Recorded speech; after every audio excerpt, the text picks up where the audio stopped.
Hi, this is Ashlyn with Bellevue Avenue, and I'm going to show you how to use our love and wedding sparklers. So the first thing you do to place these overlays is go to File, Place or Place Embedded, then navigate to your sparklers folder, and then select one that you want to use. We're going to use this one first in this example. And you let it place, then you change the blend mode to screen so that you can see where you want to move it around. And I'm actually going to make this a little bit larger. So I'm going to grab the corner, select shift, and then drag it out just to enlarge it a little bit, and then move it into place. Okay, then once you're ready to place it, you click the check mark and it will place it for you. Now I'm going to add another overlay just to give it a few more hearts. So go to File, Place Embedded. And we're going to actually use one of the collages down here. And I'm going to select this heart collage and then click Place. Change the blend mode to Screen.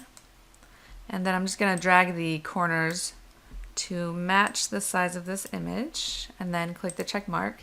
And there you go. So it's that easy. You just go to File, Place, change the blend mode to Screen, and then move them around. I'm going to show you one more edit that is going to need a layer mask.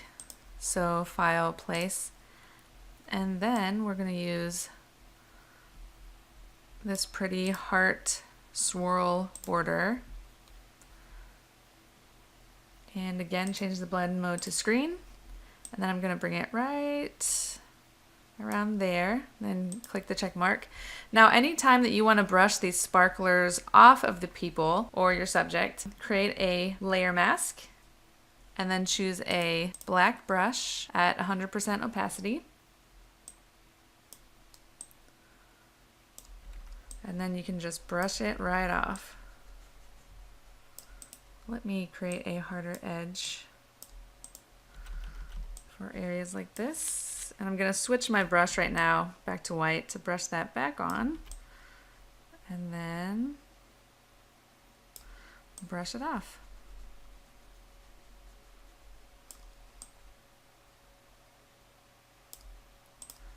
And there you go. It's off the subject, and there's a before and after. So that is how you use our Love and Wedding Sparkler overlays. Thanks so much for joining me, and we hope you enjoyed this tutorial.